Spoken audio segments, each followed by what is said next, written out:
In February, Saskatchewan begins its legal fight against Ottawa's carbon tax. The province's Court of Appeal will hear the Saskatchewan government's argument that imposing a tax on the province is unconstitutional. Ontario is an intervener in the case in support of Saskatchewan, and now Alberta's United Conservative Party wants to join in as well. But the feds are asking the court to leave the UCP out of it. What role would the UCP have as an intervener? Jason Kenney is the leader of Alberta's United Conservative Party and joins us now. Hi, Mr. Kenney. Nice to see you. Thanks for coming on the show. Good to be here. The federal government wants the Court of Appeal to reject your application to be an intervener because your party's contribution would, quote, be political and speculative. Don't they have a point? Well, no. In fact, two-thirds of Albertans consistently oppose a carbon tax. So we believe we're speaking on behalf of the vast majority of Albertans. And, Vasi, there's a very high likelihood of a United Conservative government being elected next year. And so we will have to deal with the consequences of this legislation, of this litigation, and the potential federal carbon tax being imposed on Alberta. It's our commitment to repeal the NDP's provincial carbon tax immediately upon forming office, and then to join the growing national fight against Justin Trudeau's carbon tax. And that's why we are seeking an opportunity to make our arguments before the appeal court in Regina. But you're not in power yet. Isn't it a bit presumptive to assume that will be the case and therefore you deserve a spot as an intervener? Well, we are a party that represents a huge number of Albertans. We're actually the largest political party in Canada in terms of membership, at least at the provincial level. So we're a credible voice.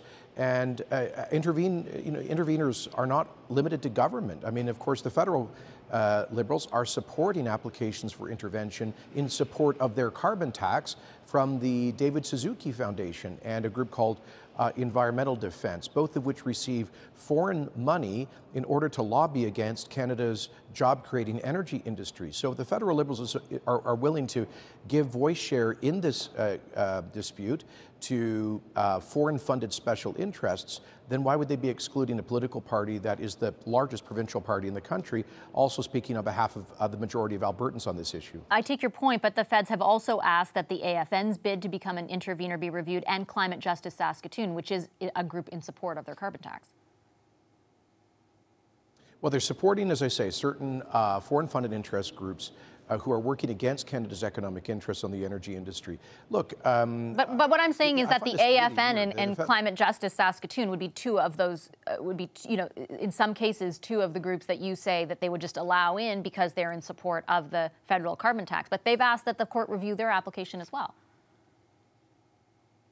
At the end of the day, the judge will decide, or the panel of judges at the appeal court will decide. We think we're acting responsibly by bringing forward arguments that we will be, should we be elected next year, that we'll be pushing forward anyway. We may be doing our own independent judicial reference to the Alberta Court of Appeal. And we'll be joining with the governments of Saskatchewan, Ontario, Manitoba, and New Brunswick. I'll shortly be meeting with a Newfoundland opposition leader, Ches Crosby, whose party has said that they too will challenge a federal carbon tax. We have what I believe will likely be a majority of Canadian provinces trying to protect their taxpayers against this carbon tax because it's all economic pain and no environmental gain. And we think those are voices that should be heard in this important judicial reference. You mentioned the panel of judges who will ultimately decide whether your party can be granted intervener status. Will you defer to their decision? Of course.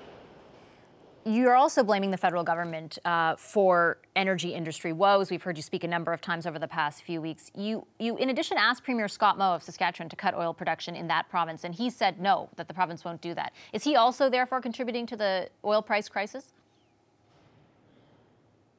Well, no, because I think Premier Moe makes a reasonable point that most of Saskatchewan's oil production is in the Bakken Reserve in the extreme southeast of the province, which is fully integrated with the American market through North Dakota. They truck most of their oil across the border, and they get the full U.S. price.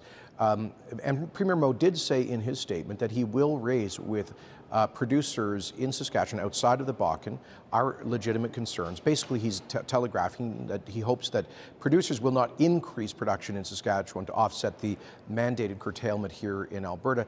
I will say I'm pleased that the price for Western Canadian oil has nearly tripled since this difficult but necessary decision was taken, going from 10 to, I think last I checked, $27 a barrel for Western Canadian Select. And the difference between the Alberta and Texas prices have gone from $45 a barrel to $25. So this may have been a measure that will have saved a number of companies and thousands of jobs, which I think otherwise were at jeopardy in the next few months. Do you give Premier Notley for doing that? Credit for doing that, I'm sorry?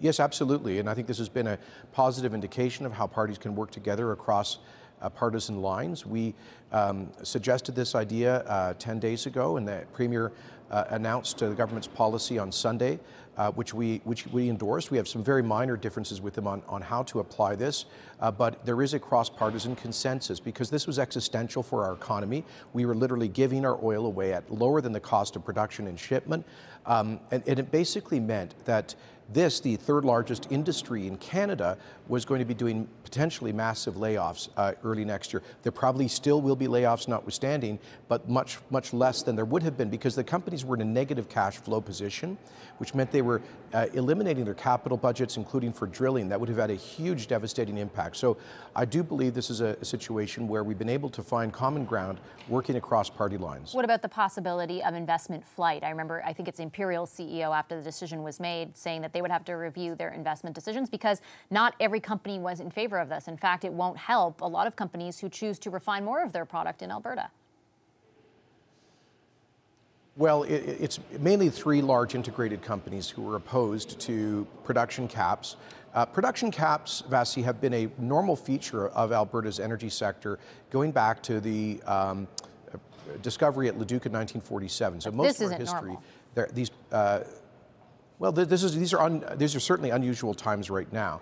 But I would just say that listen, if we continued at $10 and $12 oil with almost all of our companies, all but three of them, hemorrhaging cash and unable to raise equity, that's what really would have driven a nail in the coffin in terms of investor confidence here. At least we have now a fighting chance. There will be increased takeaway capacity through additional rail and pipelines at the end of next year. And then we have the big strategic fight to get a coastal pipeline built. And I think the way we approach that fight will be probably the central issue in Alberta's spring election. Okay, I'll leave it there. Thank you, Mr. Kenney. Appreciate your time. Thank you, Vasi.